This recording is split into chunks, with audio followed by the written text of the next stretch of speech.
Hello, everyone. This is Monsef Afkar, and thank you so much for joining us in this new call of Your Divine Uniqueness. As always, happy to connect with you here, whether live or on the replay. So, thank you for sharing with us this space and time. And also very excited that Dr. BethAnne is back, K.W. is back on the show. I think she joined us the last time, maybe a year or 2 years ago. And she joined us a few times before. And how to say, first, what I love about her message, it really holds so much love, so much, and at the same time, so much wisdom that really guide us into navigating the times where we're going, depending on when we connect with her. And really, she brings some very informative guidance and very practical that help us to really connect more deeply to the truth within, to the divine aspects of ourselves, and bring that into our physical reality. And also I have to say, I love the safe, it's very safe and loving space that she holds when you connect with her, and you just feel the the authenticity in what she shares. And it's how to say, I really love the energy that she embodies, and also she shares with us here on the show. So very excited that she's back. And for those of you who are new to her, she is a licensed clinical psychologist, spiritual educator, and Akashic Records reader. And today's call will be about the Akashic Records and the evolution of the light.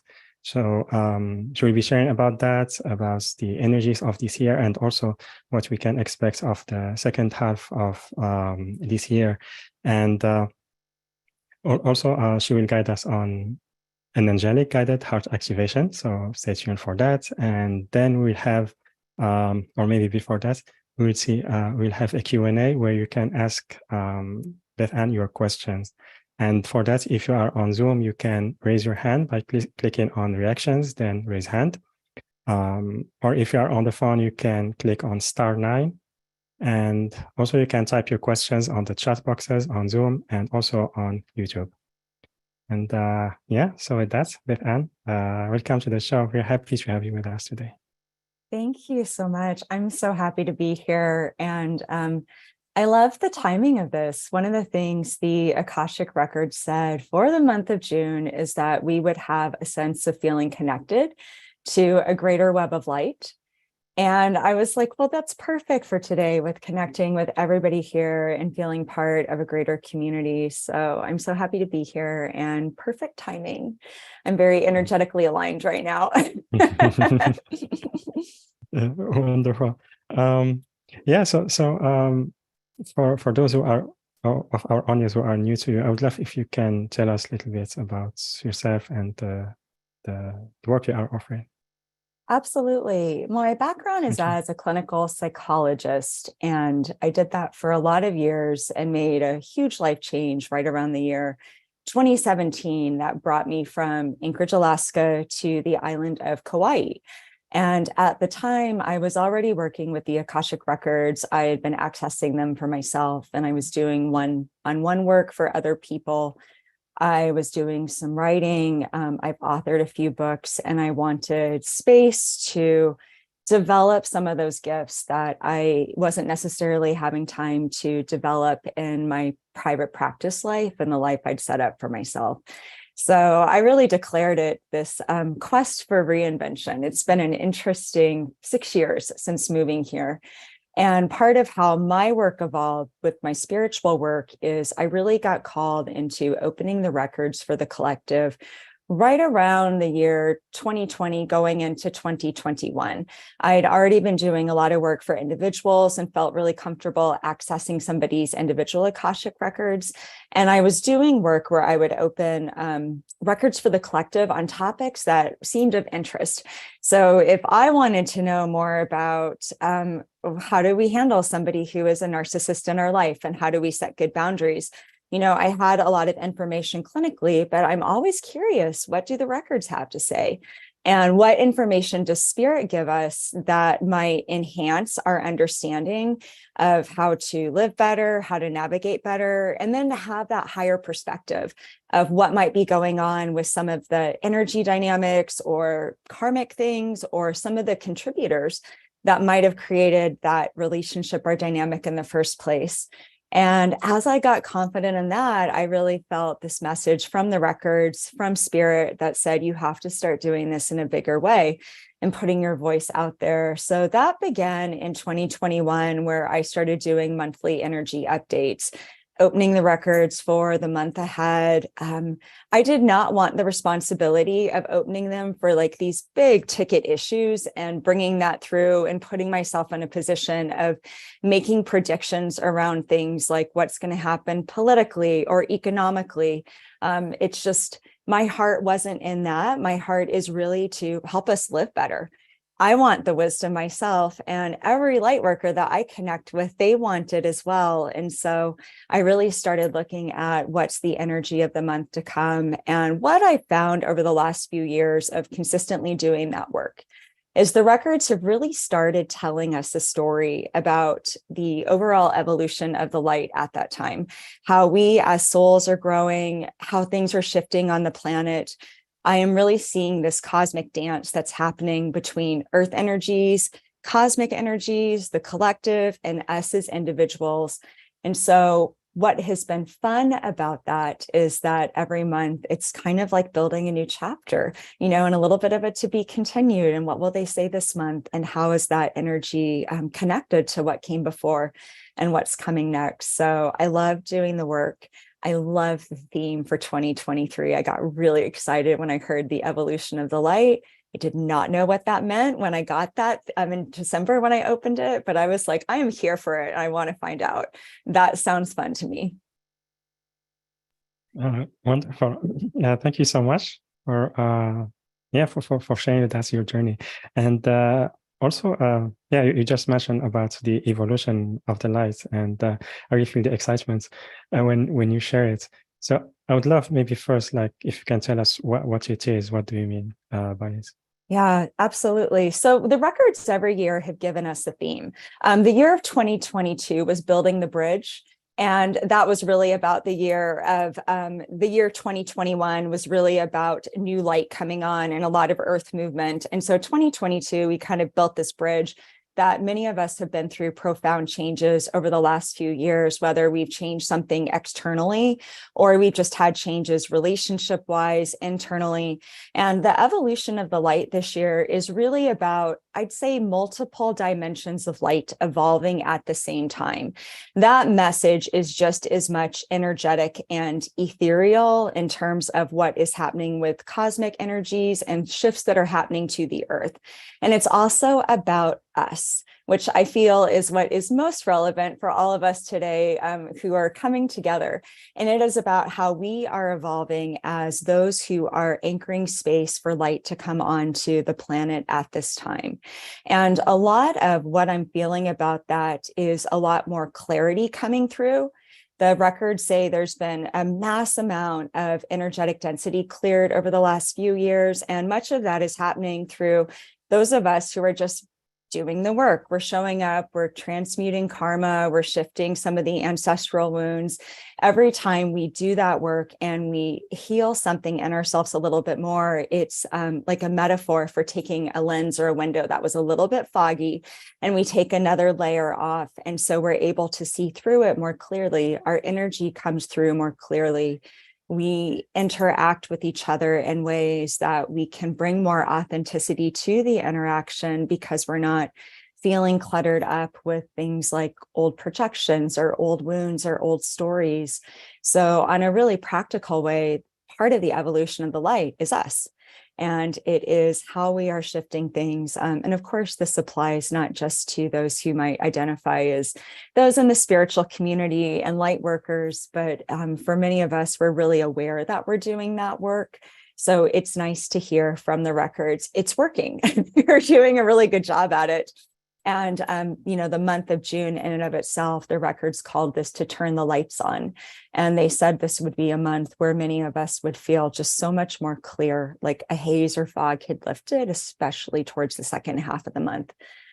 So, what I'm feeling with that is each of us just feeling more streamlined and intentional about the work that we're here to do. And also profound healings have taken place.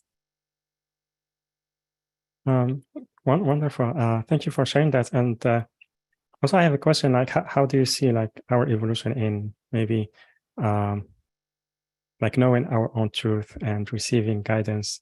Because many times when we talk about that, we see sometimes we may have some doubts or things like that. So, will the energy that is coming will help us to have maybe more confidence, more trust in who we are, and also have more trust in following that? Like if we are called to take action, of course. I love this question.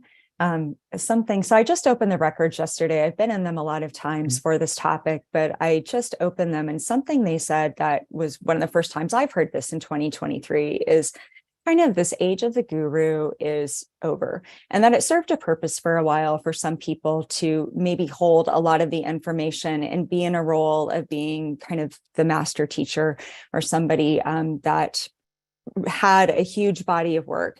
And of course, this is still going on. The records are very clear. There's a utility and there's a purpose for this for some people who are called into that position.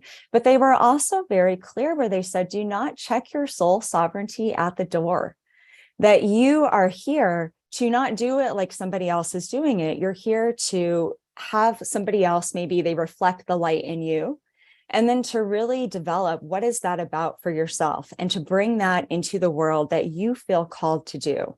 So I feel this sense of empowerment that is happening for so many people. And I think so often we look to somebody else who's been doing the work. Maybe they've just done it longer. Maybe they have a bigger platform. There's these kind of quantifiers that we attach to it where somehow we feel like they're better equipped to bring guidance or bring a message through than we might be in our own individual life. And the guidance from the records and from just the energy that I'm feeling is not at all. It's not really about that. Our job with one another is to be a mirror and hold up a mirror to each other and reflect back, like whatever I spark in you that you like about me, like it's in you, and whatever you spark about me are, you know what I meant.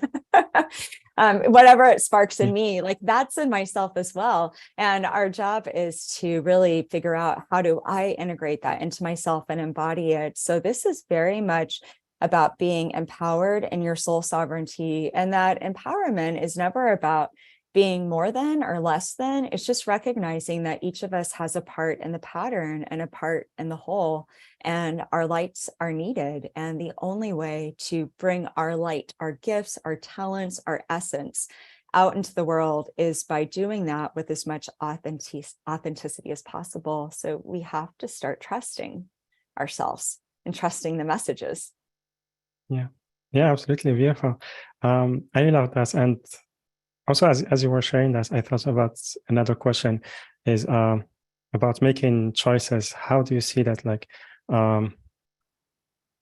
what's the difference between like free will and destiny? When we make choice, do we choose like a different path? Like each choice has maybe a different path, or it's more like we will have maybe we will walk the same path, but the way we navigate it can be different depending on our choices. A little bit of both, I think. Okay.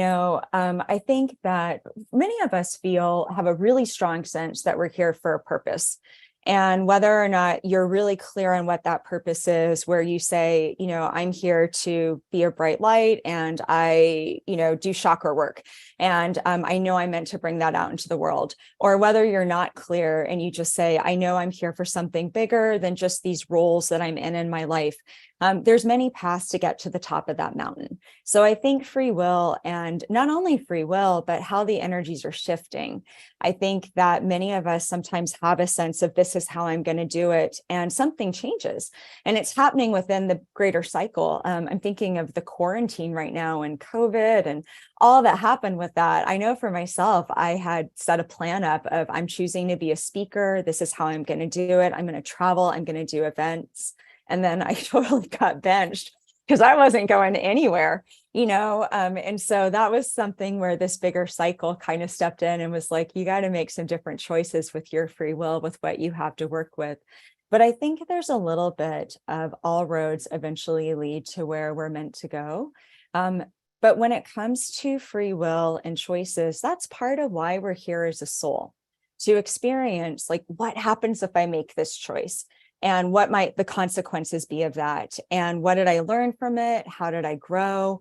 What mistakes might have been made? And what did those teach me?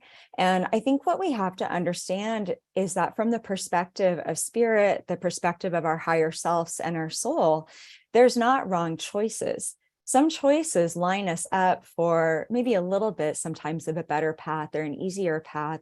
But the universe and energy itself is big enough to weave itself into the choices that we make. And so there's not this perfect path or these perfect choices, and somehow we missed the boat and we should have gone left back there and now it's too late. Whenever I really feel into sort of this bigger picture and feel into energy coming from source, and just like I've asked the question before, tell me how it really all works. And a lot of times what I'll see is just this giant almost galaxy of light. And I'm seeing all these paths crossing and all these streams of light constantly crossing, and they're being rewoven, and things that run out are being picked up and put into something else. And that was this beautiful metaphor that I was given by spirit to understand that no matter what we choose, spirit is always big enough to weave our choices into our life path and help us create a path to serve not only our highest good, but the highest good, if that's what's in our hearts to do. Yeah, yeah, absolutely. And also, as we say, I noticed that like in my experience, like even though like if I wanted a different thing compared to my guidance, so I had that opportunity. I went through that experience, and then I learned what I really want and not, and what is serving me. Then I shifted. I changed my choice. So yeah, I really love how you described that. And so you talked a little bit about the month of June, the second part of its energy. And also, I would love if you can tell us maybe on a collective level, like this second half of the year that is coming. How do you see the general energetics of it? Well, part of what I'm feeling with June kind of marks the 6th month of the first quarter of 2023.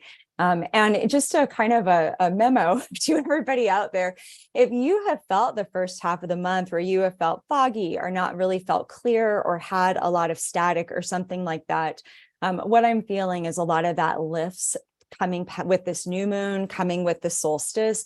I have very much had a sense that there is this maybe not collective clearing, but a clearing going on of the brow and crown chakra for many people at this time. So if you've been experiencing that and you're not really seeing the light shed or having that sense of illumination, it's coming. And what I'm feeling with the second half of the year, 2023, is some of it is a continuation of the story that we're already writing. When I opened the records and really asked what's coming for all of us, what I saw was a book, and kind of like, well, if this is the first part of the book and the first part of the year set us up with, these are the characters, these are the themes you're working with, here's the karma you're shifting, here's whatever plot line you're working with. The rest of 2023 is a continuation of that. And that sounds really obvious, but I just liked how they put that. It is the development and the arc of all these seeds that we've been planting, all these things that we've been trying to heal. And so I feel on an individual level that many of us will have a sense of completion, or at least a sense of having that next piece or that next step. But what was really interesting when I was in the records yesterday, and this doesn't happen to me very often, usually the records are pretty talkative. And so if I ask them a question, I'm a little bit used to, if they have a lot to say, they're a little bit like a chatty Cathy, where a lot of information is coming through at once and I almost can't keep up. Oftentimes they'll give me exactly what I need to bring through to give to everybody else, so we're not completely overwhelmed with information. But when I asked, what can we expect individually for the second half of 2023, they got really, really, really quiet. like nothing. And what it felt like to me, I almost felt like I'd been like knocked out of the records. And I was like, what just happened here? I don't know that I've had that happen before. It was so quiet for a moment. I was like, I think I've lost my ability to channel. Where did it go? And finally, I was like, I think I'm asking the wrong question. So I went back at it and I said, am I asking the wrong question here? And they were like, that's what you're asking. It is the wrong question. The second half of 2023 is not a focus on us as individuals. And that's not to say that whatever's in our hearts, like whoever's listening to this, whatever you're working on, building, dreaming about, trying to resolve, your guidance will keep coming through. Like that's going to keep happening. Don't worry about that. But the focus is really about moving the light forward as a collective. It's not on the individual. The karmic shifting that's being done, it's either been done or everybody's got a grasp on it. And so you're just continuing to do the work that you already know is there for you. I do not have this sense that as light workers, that we're going to have these individual shocking epiphanies the second half of the year where something comes in our periphery and we say, I had no idea I had this issue. I better get working on healing it.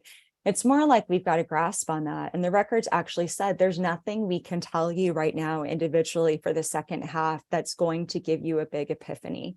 So the focus is on the collective. And it's on this idea that as we're working on our own things, we're acting as a mirror towards one another.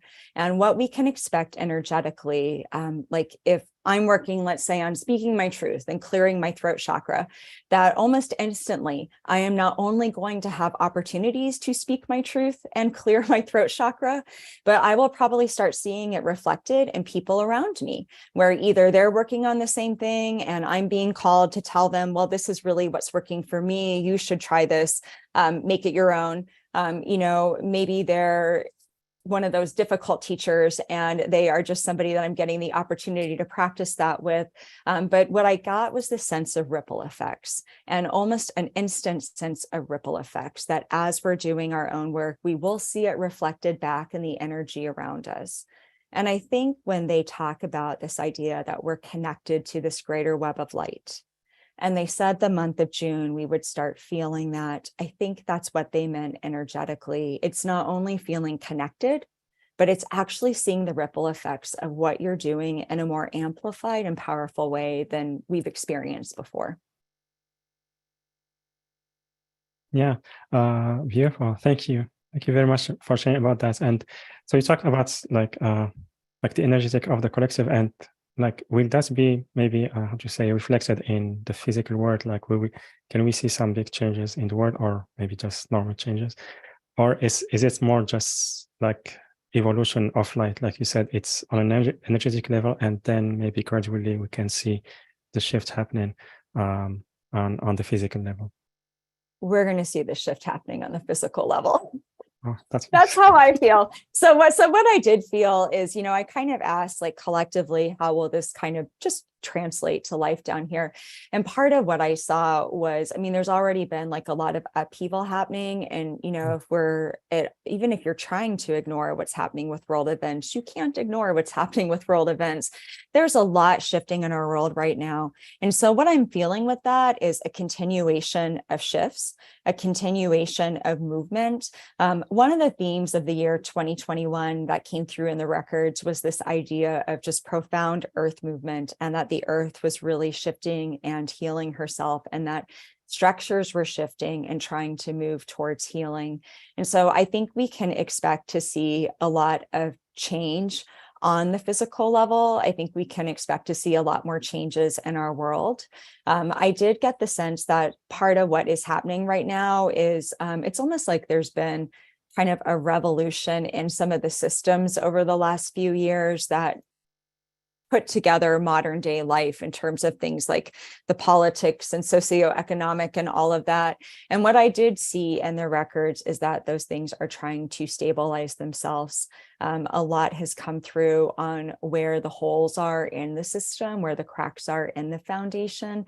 So I do get a sense of some form of stability trying to take place, but it's going to look different.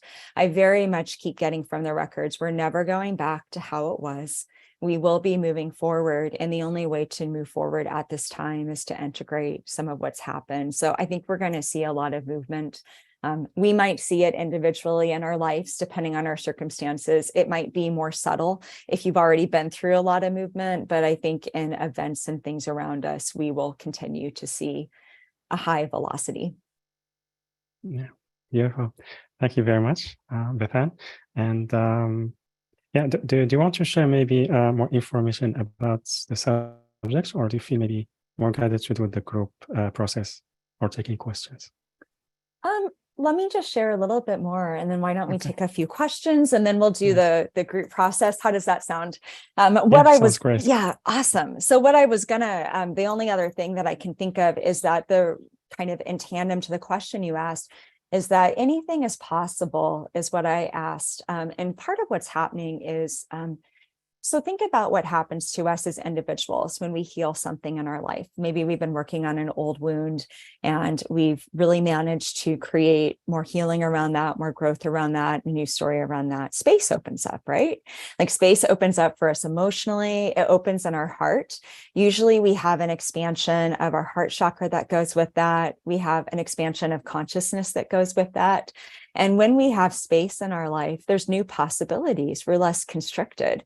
There's more room for change. There's more room for spontaneous creativity. We usually feel lighter and brighter when we're in a healed space.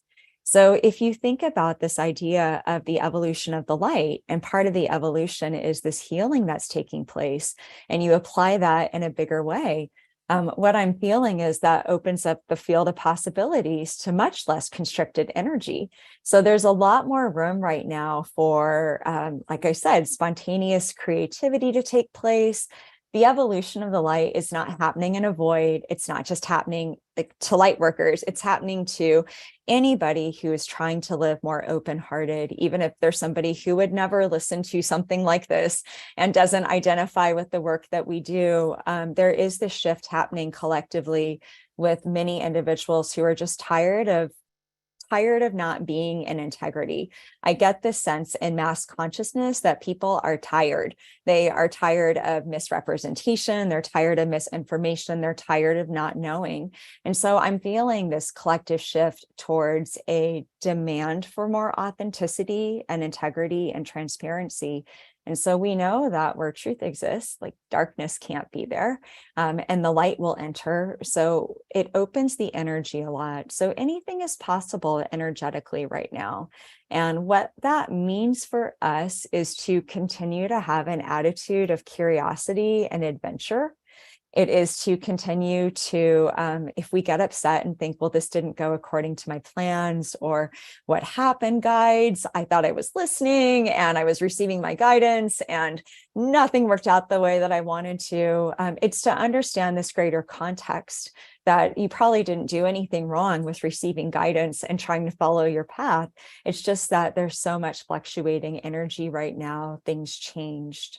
So anything is possible, and we get to continue to be soul adventurers and explorers. And I love metaphors that are about like discovery and exploration and just trying to bring a playful mindset to it, so that we can stay in our inner peace and mental well-being. Yeah, I like that word.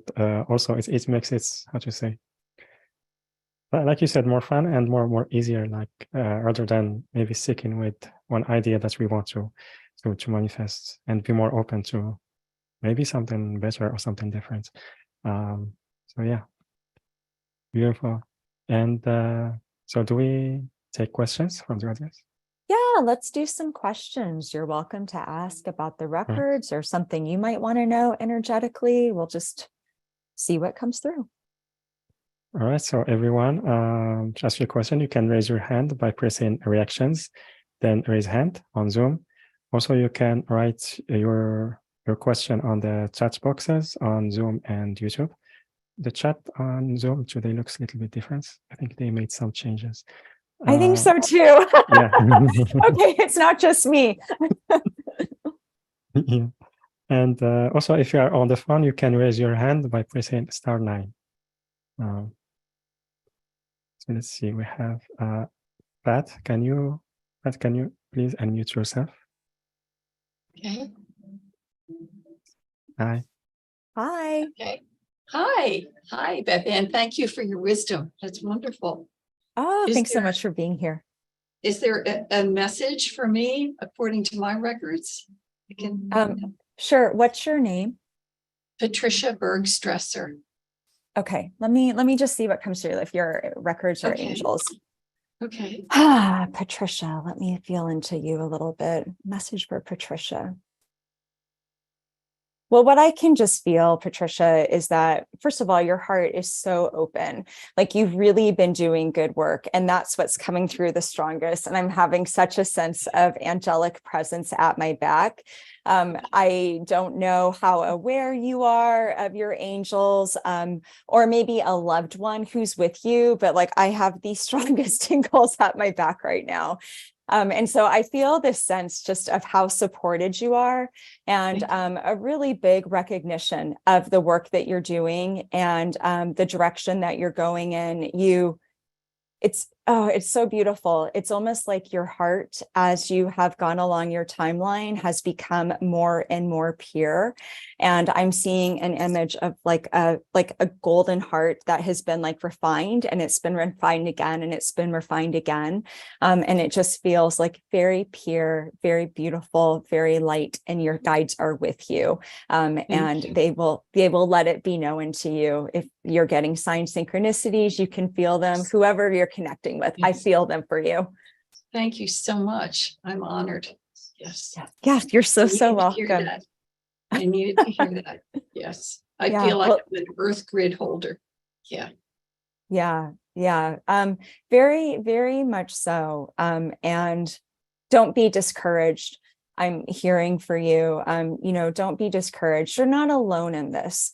And I don't know how connected you are to the community of light, like in your area, but wherever you're living right now, like, you are at that place, you're holding the points on the grid, you're anchoring energy. And it's almost like your people that are really vibrating at that same frequency, who have that same soul plan or something similar. I feel like they might be more spread out. So if you're not really plugged into that community, you can connect collectively with the energy of other grid holders. And if you need to feel connected, imagine that as you're holding a grid and you're doing a meditation time, I'm seeing like light come out of you. Just see how it comes through for you. What color is the light as a grid holder?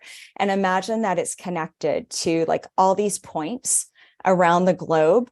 Okay. They're saying not just around the globe, go up a little bit, go cosmic as well. And like the cherubs, the cosmic angels, who are also helping hold that grid. I'm getting a strong message from the moon. She helps hold the grid. So there are souls up there of entities and planets. Feel that connection and see it coming out of you. And it's going to help you not only feel more grounded, but it's going to give you a sense of being connected. Thank you so much. I'm so honored. Yeah, you're so welcome. Great question. Thanks for asking. Namaste. Namaste. Yeah, thank you, Patricia. And also thank you very much, BethAnne, for the guidance. We have a question from Vivian. How do I find comfort and guidance in my Akashic records for knowing my path of light is safe? In other words, release fear of change in a loving, supporting way, stable and grounded. Thank you. Okay, let me feel into that a little bit. Okay, so Vivian, finding guidance from her records and releasing fear. Spirit's your friend, Vivian, and I feel like you know that, but I feel like your Akashic records want you to feel empowered to like have them be like your bestie. Like, that is what I feel for you. That part of releasing fear is really seeing like spirit as your bestie. I feel like maybe some of the fear there might be around, I'm getting it wrong, or I'm not listening, or I'm not receiving, or maybe something that is maybe keeping you from feeling completely in your power to like really be like, God's your friend. Your records are your friend. Like, you are so loved. You're not going to do this wrong, is what they're saying. And so what I feel about the releasing the fear is, instead of contributing to some of the story around fear of change and fear of like not finding your path of light or whatever that is, I see you as like doing this huge paradigm shift of saying, my records are my best friend. I have been accessing them every day, whether or not I know it. When I feel supported, when I feel a ping, when I make choices, I'm actively participating in my own records. They're in you as much as they are energetically out there. And so what I'm feeling is find a practice. And maybe that's just a very simple meditation in the morning or when you're doing your spirit time, where you really just sit and focus on what does it mean for like your records to be your bestie? What does it mean for spirit to be your best friend? Can you bring a sense of lightness to it? I feel like that is going to help you a lot, along with just doing some really grounded work of identifying what's the fear about, what's the old story there, how can you write a new story? Your records want you to feel much more empowered, to know that you access them every day just through being alive, through breathing, through making choices. You're actively writing in them with your energy. And so feel empowered. And today, oh, here we go. Just say each day, today, I'm going to write beauty into my Akashic records. I'm going to write beauty, or I'm going to write acceptance, and then live your day in a way where your focus is on how can I find grace today? How can I find acceptance? I'm actively seeding that energy in my records. And when I seed that energy, I'm clearing out the fear, the trauma of fear, right? Because fear really is a collective wound of trauma for all of us. So think about what's one intention you want to put in the records each day, and then live mindfully and imagine that you're literally putting that energy into your own records and helping them grow and transform so you feel more supported. Beautiful. Thank you very much, BethAnne. Yeah, that's a great question. Thanks, Vivi. I feel like a lot of people can relate to that. So thank you. Yeah, thank you, Vivian, for your question. Let's see. Jenny, Esther, can you please unmute yourself? Yes, hello. Hello. Hello. Hi, Jenny. Hi, this is so exciting. That question was really helpful, and it piggybacks onto mine. So I have just learned about an Akash within probably the past 6 months. I didn't even know, I'd heard the word, didn't know what it was. And I'm also kind of learning that, oh, we're in this new light energy. And so as I'm going through my own work, which started kind of back maybe the summer of last year, shifting patterns, washing my own windows, and releasing karmic cycles. My question is, with my beginning understanding of the Akash, how does opening our records help us? How does that aid us as if we're already shifting, clearing? So what is the benefit of opening the Akash? And that maybe I just need to understand it better based on the answer you just gave to the previous person.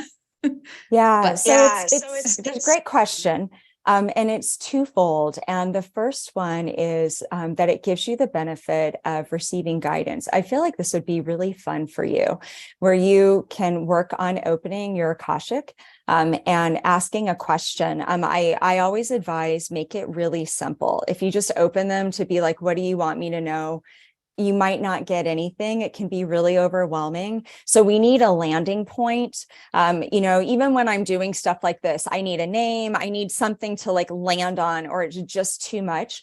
But some of it is learning to receive guidance. Some of it's learning to activate your intuition. So part of what I'm feeling that is here we go, that might be really helpful about this is when you're doing your clearing work, a lot of times that tends to happen in more of a cerebral way, right? You are writing down the old story. You are looking at kind of where the blocks are. Maybe you do spiritual practices around it, like breath work, sound bowl healing, something like that.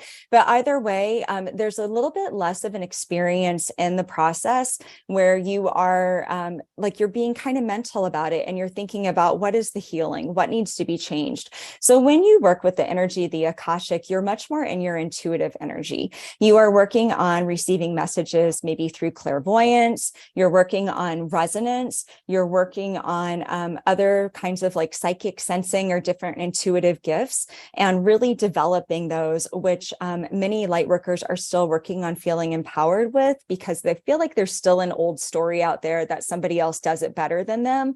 So your Akashic encourages you to develop those gifts within yourself. So that's one of them, is learning to just have that experience. The second one that I can feel is that the energy of the records, it's so high vibe. It is so loving to be in that presence and to learn to connect with your personal keepers of your records, which are your guides and angels, more specific ones, but they are your team of light. To learn to connect with them is to like really be in that loving energy and to be filled with grace and filled with joy. So I don't love this term, but it's what I'm hearing. It kind of raises your frequency, or maybe helps you tune in to a little bit of a higher frequency than you might be able to access when you're just like in your own energy, doing your own work. And then the last piece that I'm feeling is does piggyback on the question before, and that's this idea of working with them to write in the energy that you want to see into your records.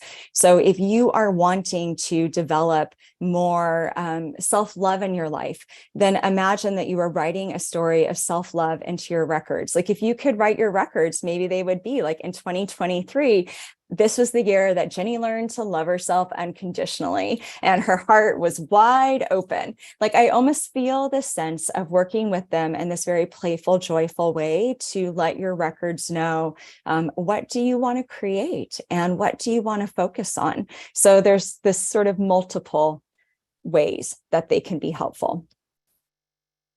Thank you. It's just layers and layers. It's more and more depth to walking and living and experiencing life. More to it, more and more. Okay. Thank you. Yeah, that was a great question. Thanks so much for asking it. Yeah. Thank you, Jenny. And also thank you, BethAnne. Let me just mute Jenny. And a question from Melissa. I have been crying nearly nonstop for weeks for reasons I'm not aware of.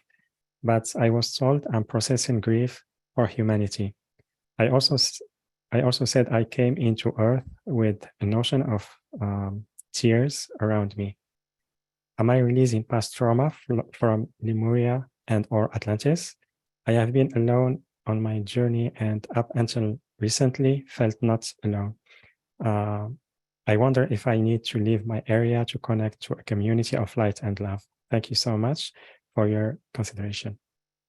That's a beautiful question. Let me feel into that for you, Melissa. Just kind of feel into. So I feel like this is a yes to all the above, except for the question about leaving the community. I'm going to treat that a little bit separately. But yes to what you said around Lemuria, and it's both. It's not just Lemuria or Atlantis. There is a sense of healing, collective grief, and just in many, many, many lives that you have with the tears. They feel, it's like you're crying on behalf of not only ancient earth wounds, but like ancient galactic wounds. And you feel like you have a really strong sense like of your starseed connection already if you're asking about Lemuria and Atlantis. So I'm going to assume that you have a reference point for this, Melissa.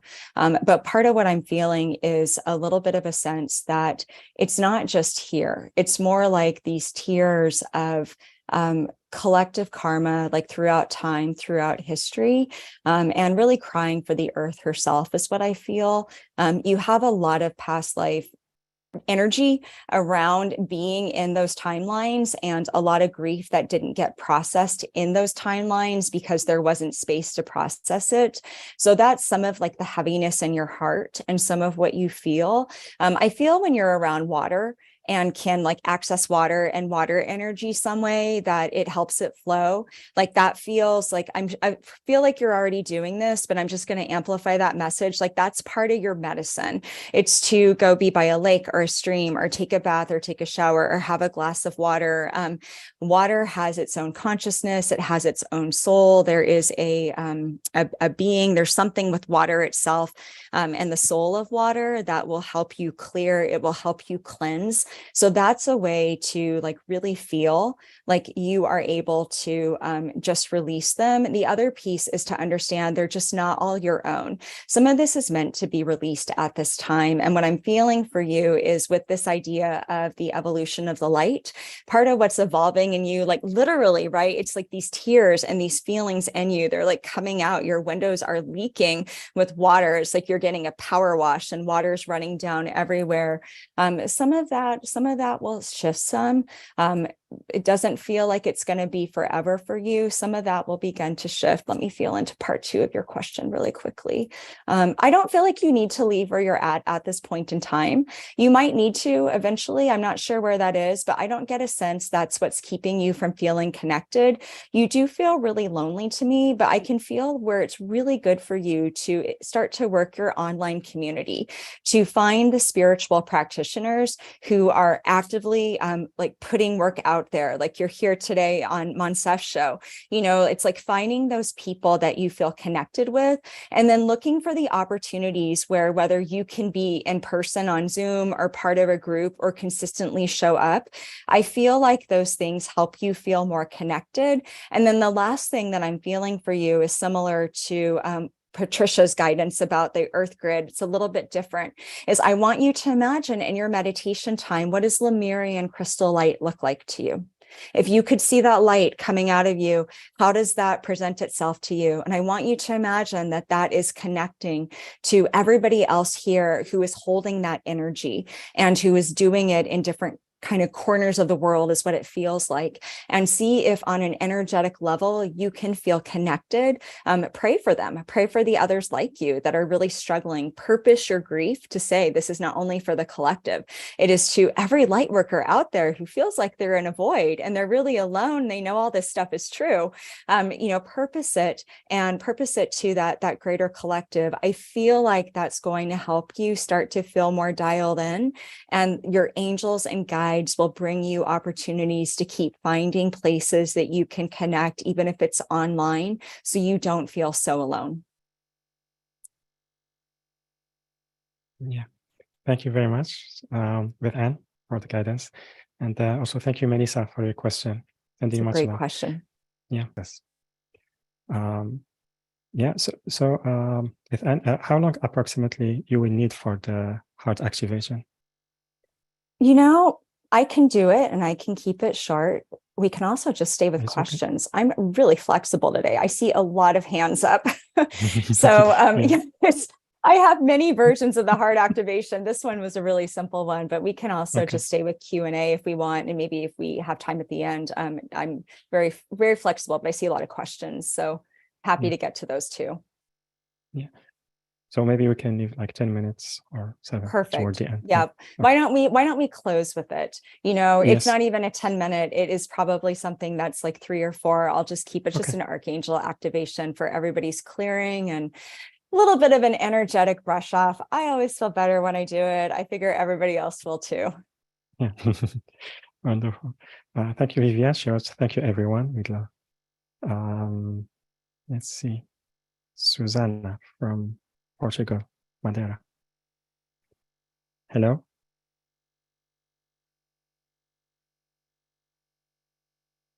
Hello, Susanna. You are unmuted.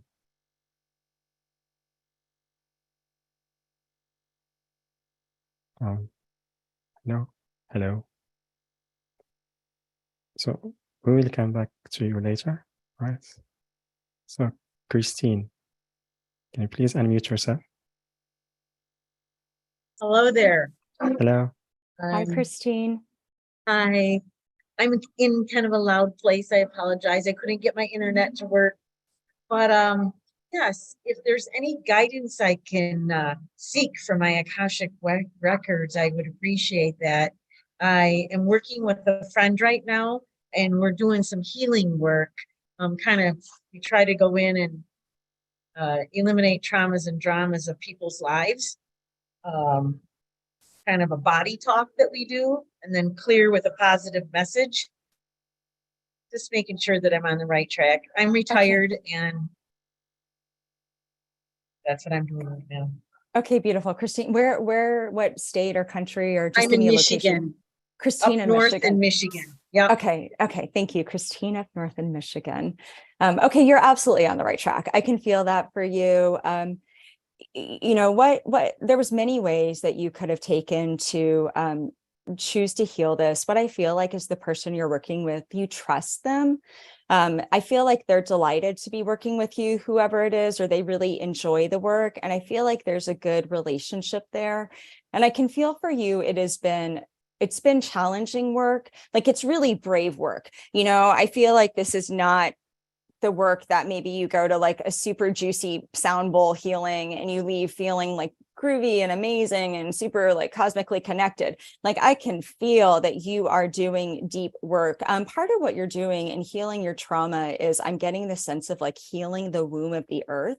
There is a sense here that as you heal yourself, what you do for you do for the many. This is true for everybody who's listening to this. What we do for one ourselves, we are doing for the many. But for you specifically, Christine, I can feel that part of what you're doing is helping with healing on the earth, helping where the earth is scarred. It's almost like healing your scars and healing your relationships that have had the trauma drama in them. People who've been very wounded have wounded you. You are helping not only heal your wounds, but you are helping heal the energy of the earth around you at this time. So I feel that very clearly for you. You can trust this friend, whoever it is you're working with. They have your best interest at heart.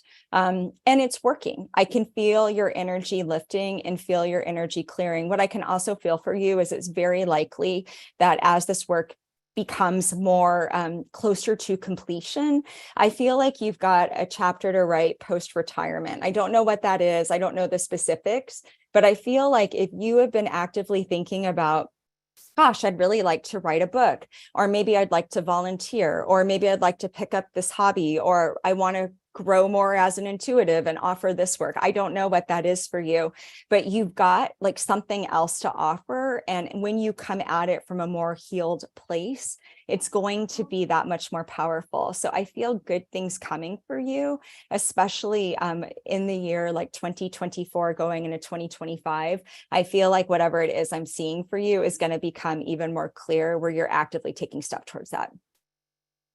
Thank you. Yeah, you're so welcome. Thank you. Like, I can feel the work you've been doing, soul friend. Thank you. Thank you. It's good. It's good work. Yeah. Thank you. Yeah. Thank you, Christine. And also thank you, BethAnne. And we have a question from Linda. I would love to know how I can open myself more fully to fun, awe, and childlike wonder. Any message from the records to bring enlightenment for right now? Thank you.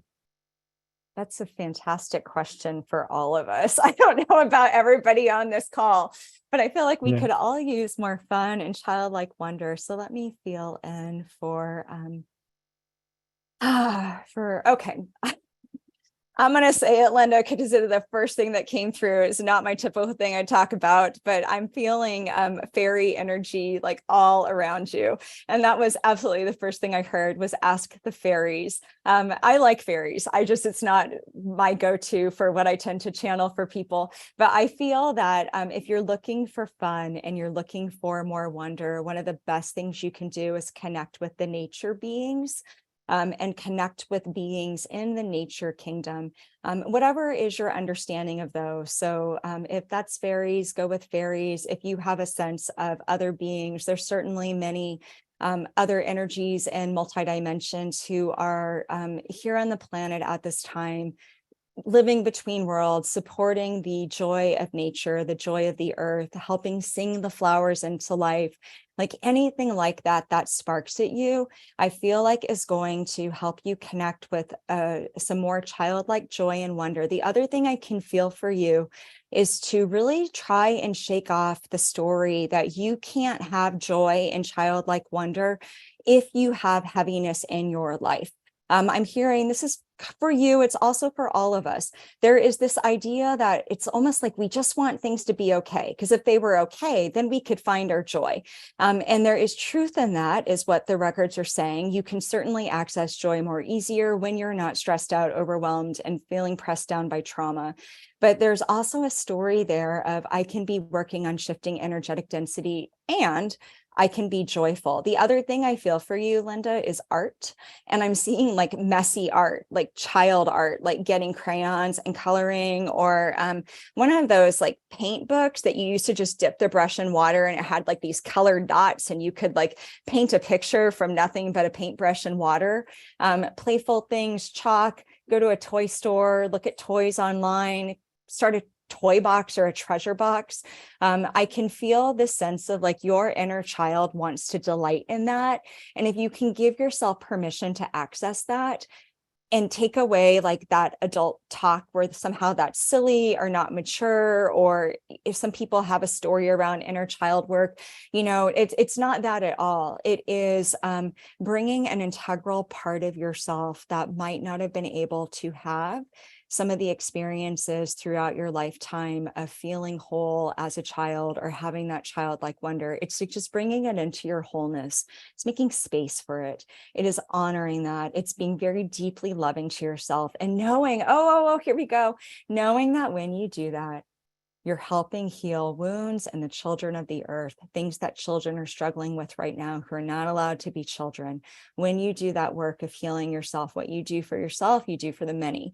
Offer it to those. I offer this to anybody who has struggled to find childlike joy and wonder, especially the children. Those are the things I hear that will really help you. Beautiful. Thank you. Thank you very much, BethAnne. And also thank you, Linda. Susanna from Portugal, she wrote, today I had a situation happen that's in the past would make me go to victim mode, but not today. How can I keep this vibration? Congratulations. First of all, that's amazing. I love hearing wins. So let me feel into this. How can Susanna keep this vibration? So first of all, just take some mindful time today and really tune into your body. What does it feel like to feel empowered right now? And like pretend like if you were creating a code that you were going to program into yourself for this is what empowerment feels like. This is what it feels like to not be in victim mode. How do you want to code it? Like what color do you feel when you're in empowered? Like what color is victim mode? How are those different? When you felt this sense of empowerment, where do you feel that in your body? Does your chest feel stronger? Do you feel more open?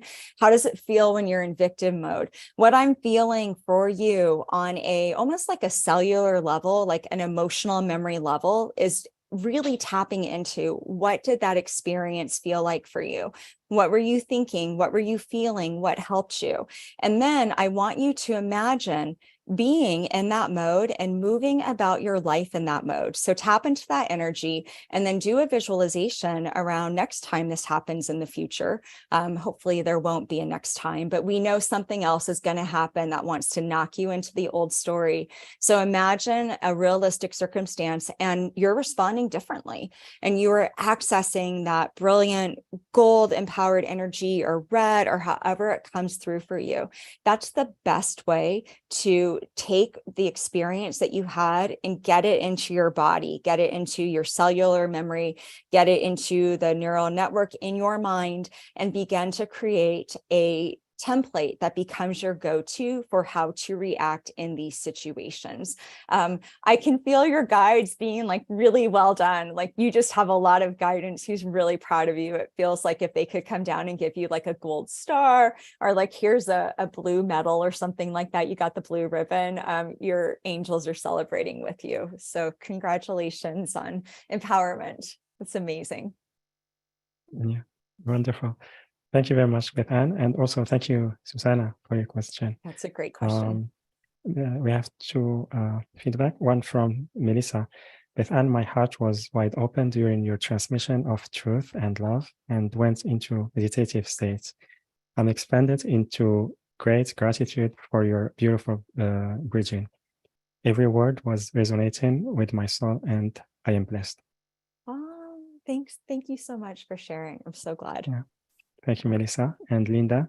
Thank you so much. So grateful and feeling so much love and encouragement. Sending so much love and light to all. Thank you, BethAnne and myself, for all you are bringing to light for us today. Thank you, Linda. Thank you for sharing, Linda. Thank you. And Monica Dinkel, can you please unmute yourself?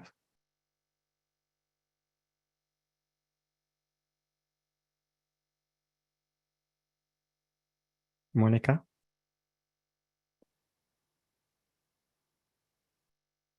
Hello. Hello. Oh, good. Hi, Monica. Hi, BethAnne. I want to thank you for being here. Okay. And I also want to thank everybody for participating. It's wonderful. Okay. Well, my question is from the Akashic Records, what can you see as my next step? I've been a teacher for a long time. And I've worked with large groups, small groups, and I've been getting the messages recently that there's something else that I'm meant to do. So if you can help with that, it would be great. Yeah. And one quick question. What do you teach? Many things, but it's working with the God link and helping people actually move into their sacred point and unify God presence within them. Okay. Okay. Let me feel into that for you. Ah. It's interesting. I can feel that a little bit as well. I feel like with your teaching, you're really good at it. You've got it dialed in, and I feel like it's still really interesting to you and it's given you a lot of gifts. So I feel like really good energy around that. But I feel like you're meant to, what I'm feeling is, I'm going to say it, like, I feel like you're meant to write a book, or you're meant to do something that is not you directly imparting wisdom through speaking and through working with the group. Like, the shift that I'm feeling is less about working with groups, and it's more about you, like, coming into yourself. Like, I'm seeing like in the tarot deck, the Hermit card, which is all about enlightenment and that inner time and that alone time, and that archetype of the 9, which is about like going within and sort of being content in your being. And I'm seeing you almost, it's like you don't know the treasure trove of wisdom that you are. I feel like part of you does, but you don't really understand, is what your records are saying, that you have accessed information and really put together a body of work based on years of wisdom and experience and teaching and lessons. Like, your stuff. And it's meant to be written down. It's meant to be brought into form in some way where you put it together into some sort of body of work. It's okay to start small if that feels daunting. I don't know if you've thought about this yet or not, but I feel you creating something, some kind of manual, workbook, something like that, and that you're meant to pass it on to other people. I also feel like you would be a really good mentor. Maybe you've done this already, but mentoring people to do what you've done. And people who have are kind of coming up into that, who have expressed an interest in learning how to do what you've done. I can feel you doing more mentorship work. So what I feel right now is just this shift in your focus, and a shift in, instead of seeing yourself more as like the teacher, it's more like shifting your focus and starting to see yourself. I'm not going to say as like the retired professor or faculty. It's not that, but it's more like diversifying what you're doing and how you're doing it, and thinking about how can I bring this message to other people in different ways. That's not necessarily always standing in front of a group or speaking to a group. And part of what I can feel too is that you're going to have to take a little bit of solitude reflection time for you to fully ground whatever this idea is. It's almost like the more you're connecting with people, you're just in that beautiful energy of doing what you already know to do. So you might need a little bit of a break or time off, or just do a vacation, a reset, something where you're like, I don't need to know everything right now, but I'm just going to see what happens if I loosen the reins on this for a while and open myself up to what I'm meant to do next and how to bring this in a form in a way that feels most joyful and pleasing. Thank you. I'm already in the process of writing with a co-developer Okay, a book, and it's dealing with journeys into the earth being taken by spirit, Beautiful. working with the guardians of the earth and Pan and a lot of different beings that are actually gathering people from all over the planet to come in. And Yes. So what I can feel for you is there's more to come. okay, You're already doing it. There's more to come. I think what you're going to find is that after this one, you develop it, whether it's through yourself or maybe a secondary person supports. This is just the start of many more to come is what I'm feeling for you. okay, well, thank you so much. Yeah, thank you. That was a great question. I'm very excited for you. This feels really beautiful. Yeah, really beautiful. Thank you. Yeah, wonderful. Thank you, Monica. And also thank you very much, BethAnne. And we have Annette. Is there specific work that my soul wants me to do? Okay, let me feel into this. So Annette, I can't ask you, you could write this in the chat box, but what immediately came through is what's pleasing to you. And I don't know what that is, but what I can feel is that almost like you're looking for what that is for you. And is there specific? But what I'm really feeling from your guidance is to really think about like, what is, if you could put together your, whether it's dream job, dream work, what would it look like? Like, what would light you up? What do you want to do? What would make you like feel like your heart is expanding or you're singing for joy? Like, what would you get excited about? I feel like part of this is the answer to your question is already within you. And it's based on what you want to do and really connecting to what is your best version of reality that you can think about. And what I'm feeling is it's okay if it doesn't look exactly like that, or you don't even exactly know. But the good place to start, instead of feeling like it's out there, it's to like really start to tap in and think about what is it that I would feel most joyful doing? And then how can I take a step in that direction? So whether that is something where you are like actively would look at changing a job and doing something else, or just taking a step, like if your soul tells you like that you're meant to lead meditation groups or to do something and that feels like it would be really exciting to you, what would your first step be in doing that? Like, how could you instigate that? Could you even just invite a few friends or something, or one other person and lead them on a meditation?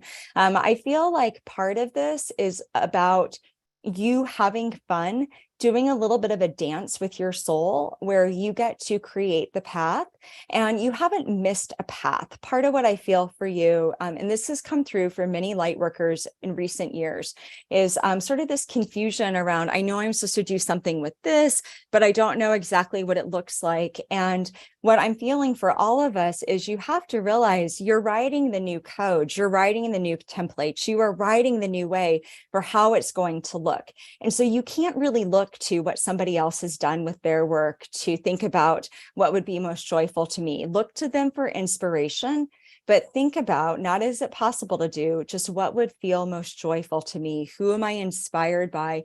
And then how could I bring that in a way that reflected who I am and what I want to do? It's almost like a treasure hunt for that. And that is what I can feel like your soul is going to delight over. It's more like if your soul told you this is what you're meant to do, you'd go do it. But there's not the joy to be found in that exploration. And your soul is like really thirsty for that joyful experience and sense of treasure hunting for what it is that lights you up. I can also feel that when you connect with that, it's going to help open your heart and just make your heart chakra wide open. So that would be, I would say, your next step. Wonderful. Thank you very much, BethAnne. It's a great question. And, yeah, also thank you, Annette. So we have a phone number ending with 7716. Can you please unmute yourself?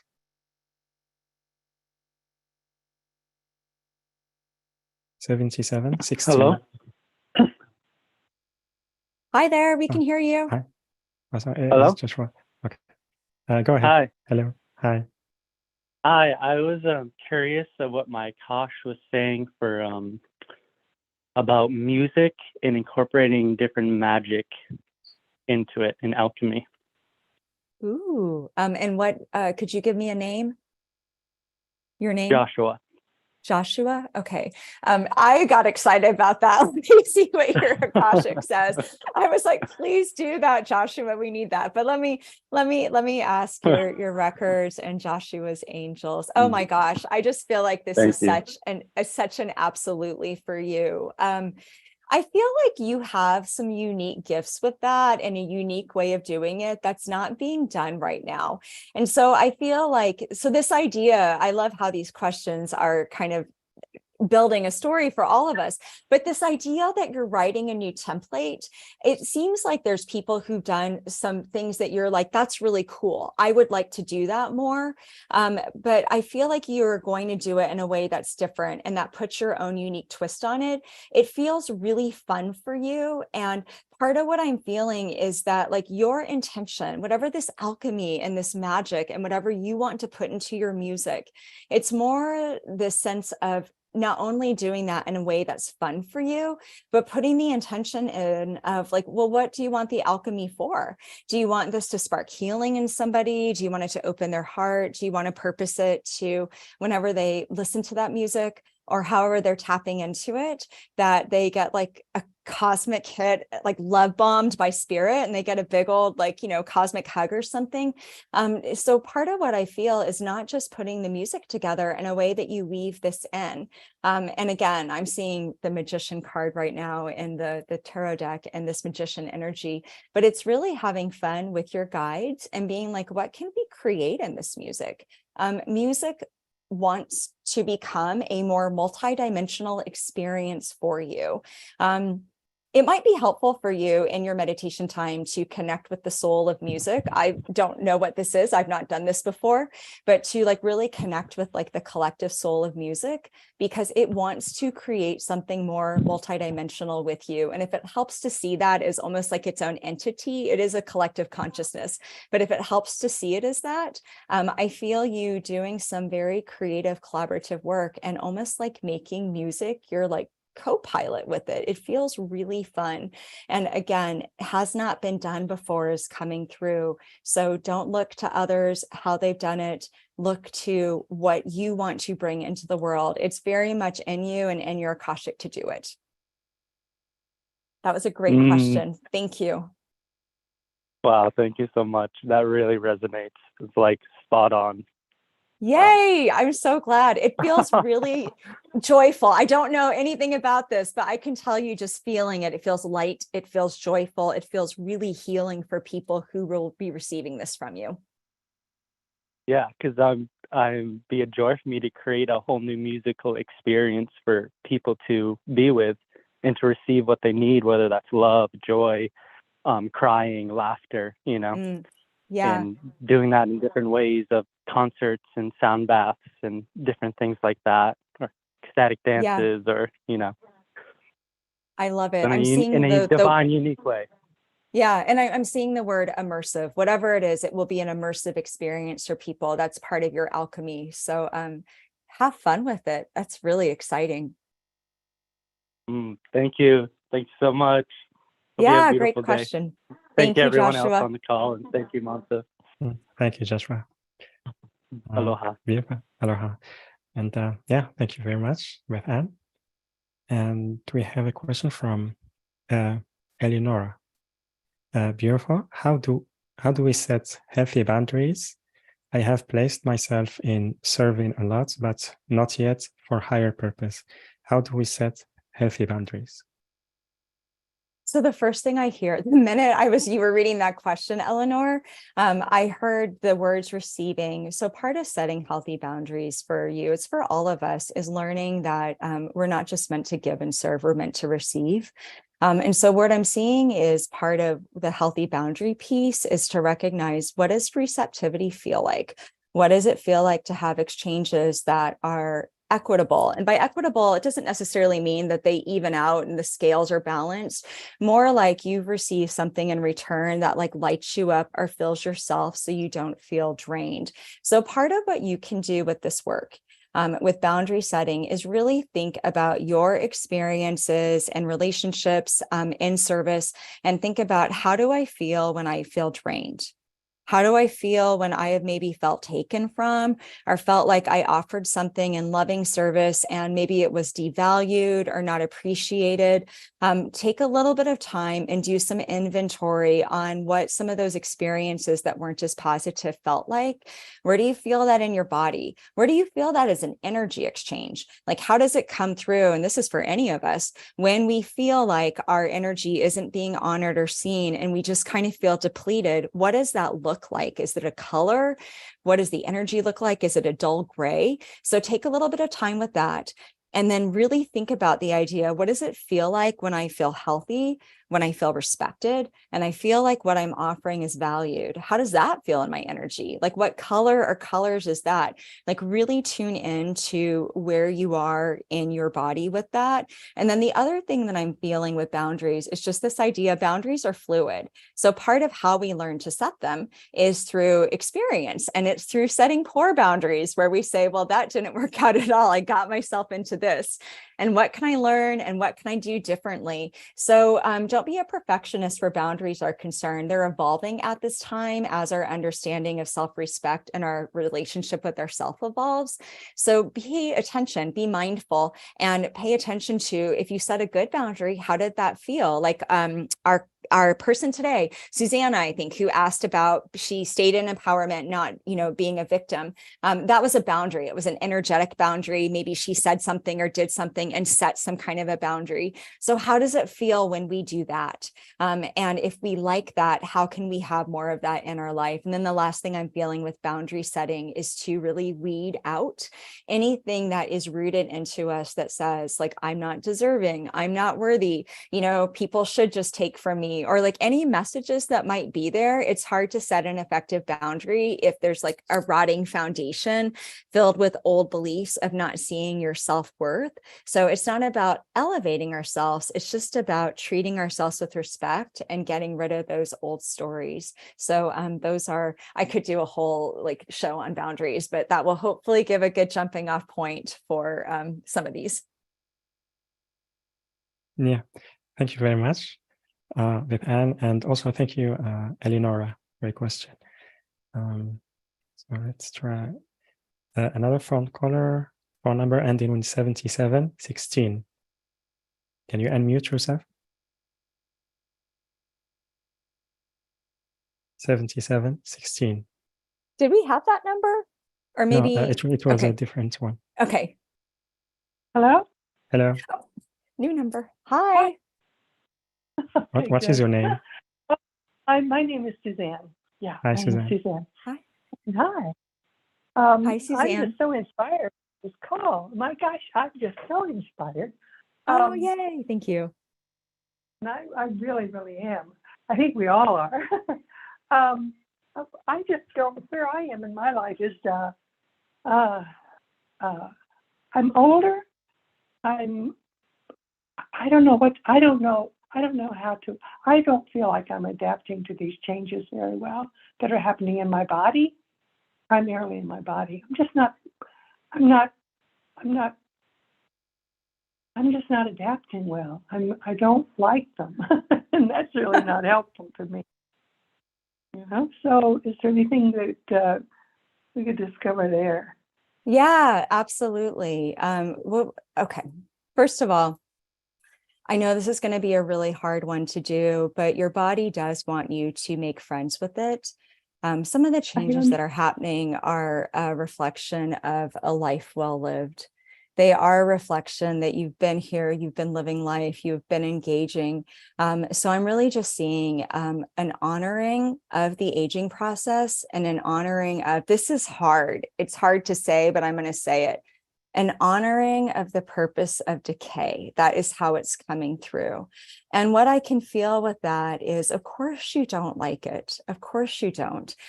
So many of you, there's the records, your angels are saying, it's like we want to stay in our prime, right? We want to be the flower who's in full bloom and just stay there. That's such a good place to be.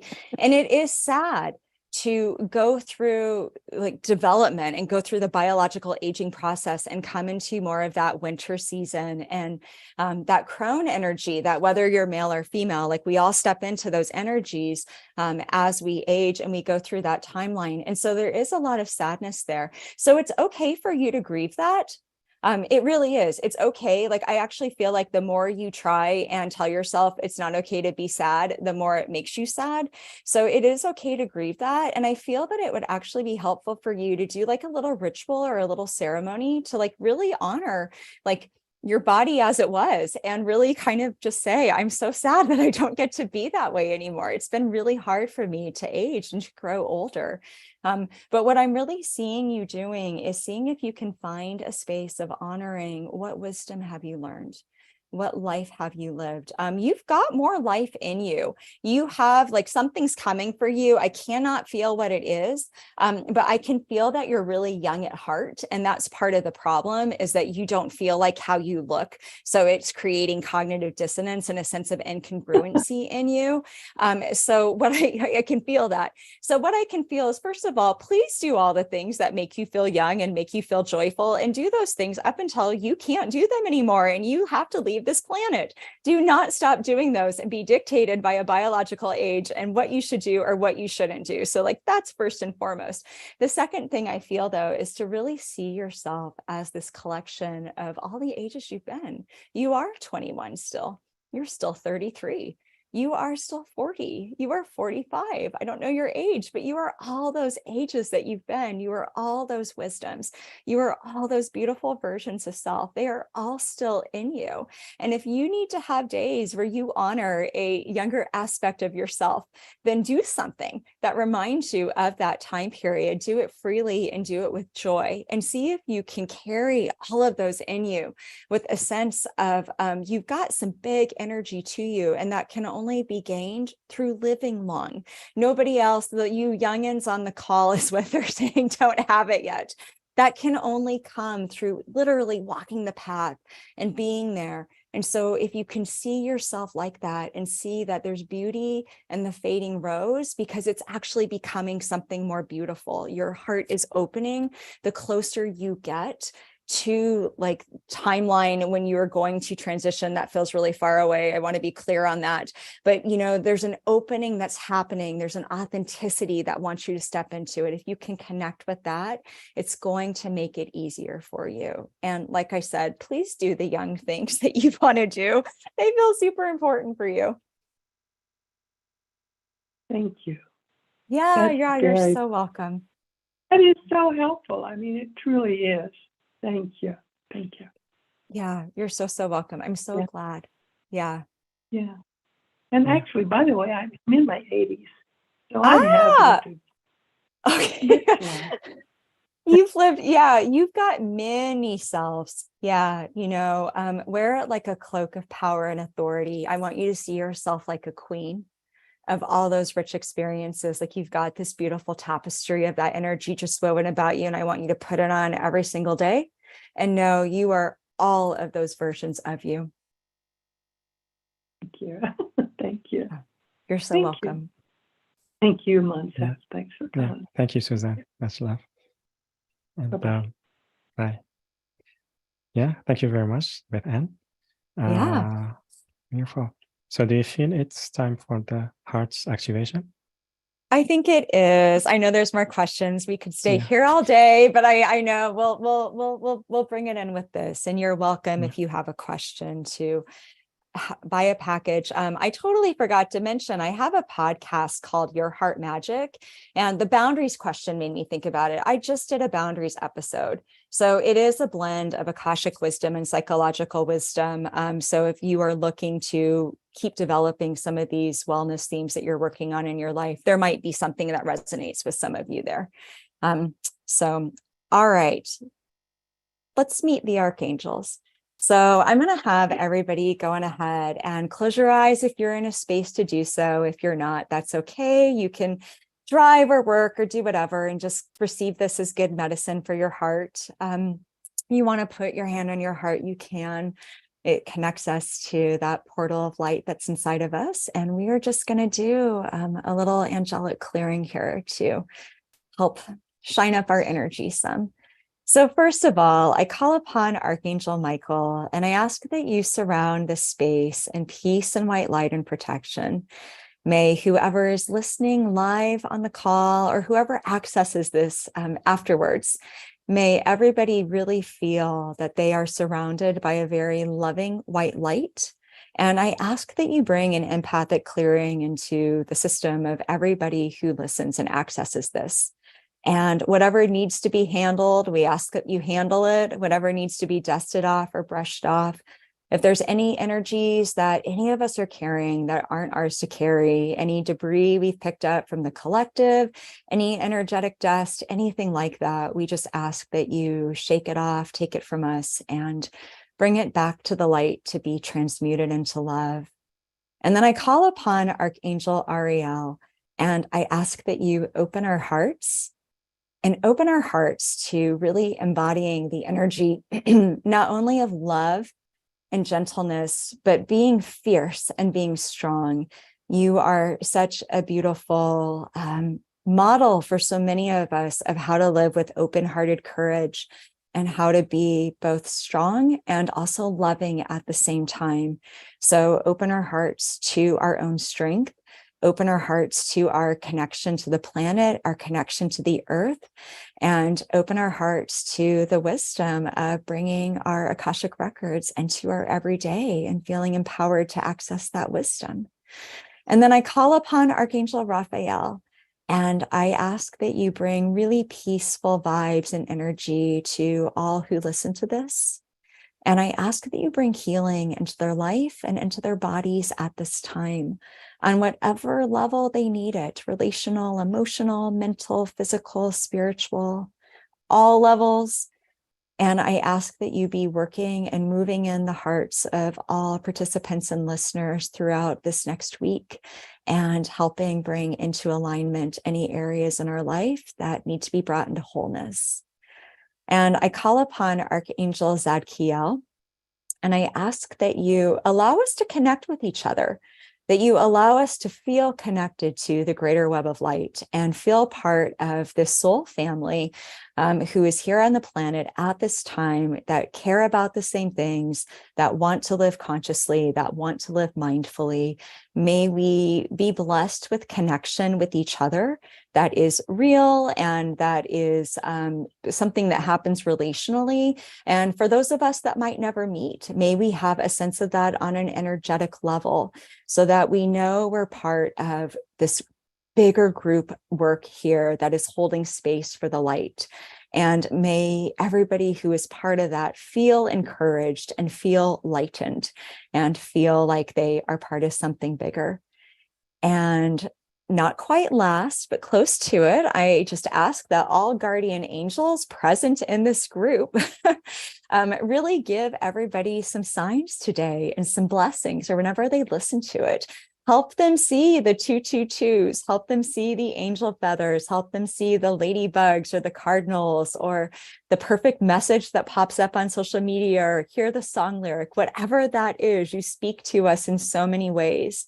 May everyone have a really strong sense of their personal angels and feel divinely guided and have that magical moment where they think back to this meditation and say, this is my guardian angel coming through. I feel so seen and held right now.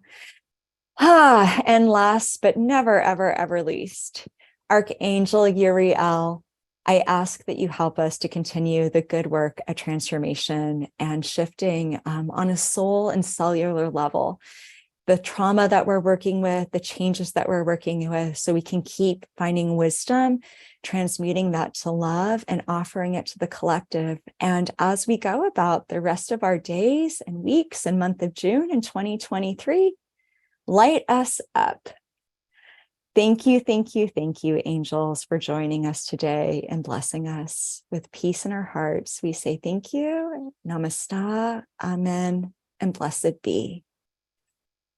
And just take a collective deep breath. And as you feel ready, you can open your eyes and we will come back and finish out our call. Wonderful. Thank you. Thank you so much, BethAnne. Yeah, you're so Yeah, welcome. that was a very beautiful way to end the call. So thank you so much for that. Thank you for all the guidance, the support you offered today to our audience. Also the inspiration and wisdom you shared, and information you shared earlier on the call. So so grateful to you. Thank you again. Yeah, thank you so much for having me. This was really joyful and fun. I need our community of light too. So thank you, everybody who was here. Yeah, wonderful. And also everyone, thank you so much for co-creating with us this call today. Thank you for your beautiful energies, your questions and comments. And Claudia, thank you both. Manisha, thank you myself. Thank you, BethAnne, for a wonderful call. Linda, thank you so much. Eleonora, thank you. Haley, thank you myself and BethAnne. Yeah, so thank you everyone. Really. And so with that, everyone, I'm sending you so much love, and I will see you on the next call. Bye-bye, everyone. Bye, everyone. Thank you. Thank you.